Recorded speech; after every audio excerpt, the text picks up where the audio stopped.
कर तोड़ दे जो दम उसे हम प्यास कहते हैं।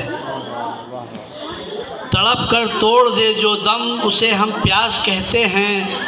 महाभारत को रच दे उसे हम व्यास कहते हैं। महाभारत को जो रच दे उसे हम व्यास कहते हैं। और दलित का दर्द पीने में लुटा दी जिंदगी जिसने, दलित का दर्द पीने में लुटा दी जिंदगी जिसने, उसी को दोस्तों अंबेडकर भगवान कहते हैं। एक लाइन मानवर काशीराम जी के सम्मान में कि आपने मुल्क की सियासत में, आपने मुल्क की सियासत में एक तूफान ला दिया साहब। पढ़ना लिखना सिखाया बाबा ने, तुमने लड़ना सिखा दिया साहब।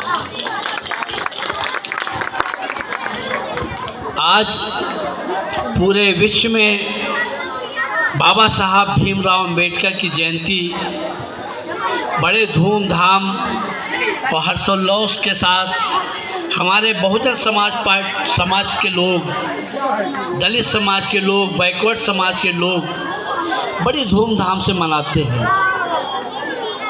और शोर मत करो बेटा। और अधिकारी लोग कार्यालय में बाबा साहब भीमराव अंबेडकर के चित्र पर माल्यार्पण तो करते हैं, लेकिन बेमन से करते हैं।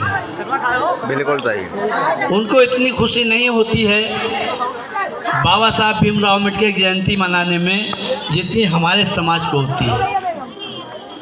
मैं इस समाज से कहना चाहता हूँ कि आपका एक ही त्यौहार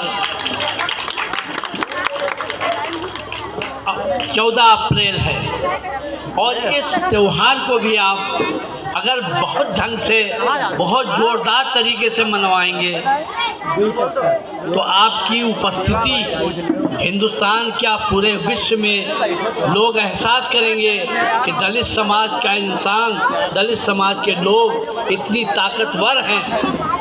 और ताकतवर क्यों ना हो, जिसका मसीहा, जिसका भगवान इतना शक्तिशाली था,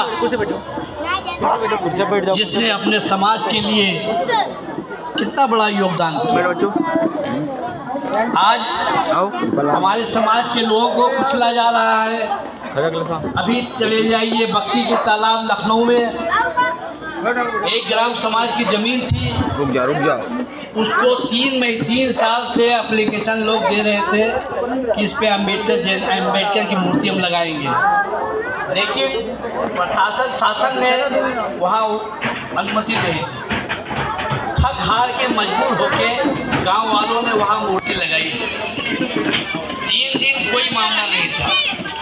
चौथे दिन वहाँ पे पुलिस पहुँच गई, जबकि ना वहाँ पे कोई कंप्लेंट था, न किसी को कोई ऑब्जेक्शन था, न किसी को कोई तकलीफ थी।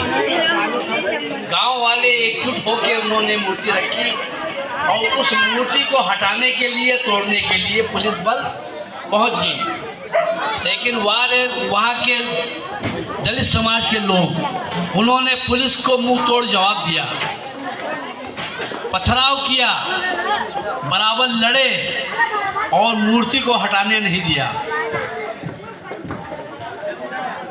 और आज वहाँ पे अम्बेडकर जयंती को वहाँ के गांव वालों ने बहुत हर्षोल्लास के साथ तो नहीं मनाया, लेकिन उनके बाबा साहब के ऊपर माल्यार्पण करके अपनी जयंती मनाई।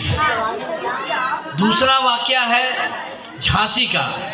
झांसी में इस सरकार ने और पुलिस ने मिलकर वहाँ की मूर्ति को तोड़ दिया और वो मूर्ति को उठा ले गए।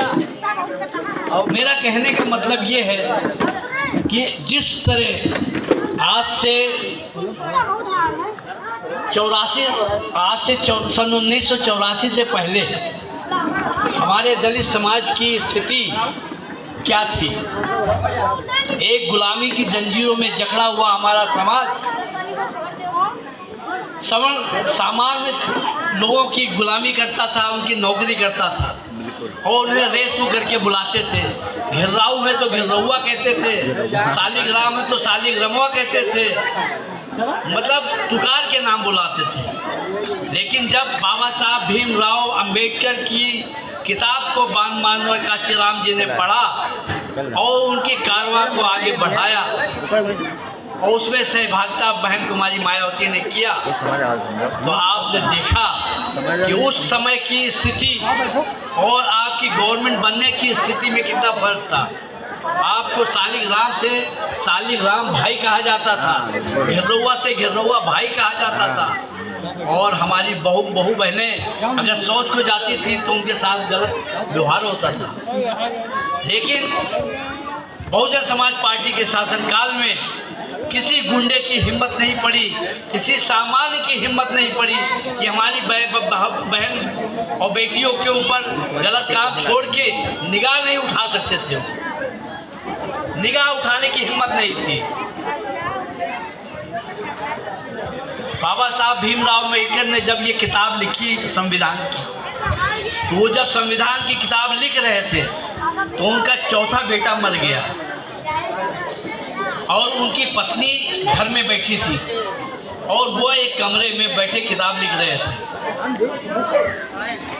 उनकी पत्नी ने अपने पति को ये नहीं बताया कि तुम्हारा बेटा, आपका बेटा मर गया है और आप चलिए।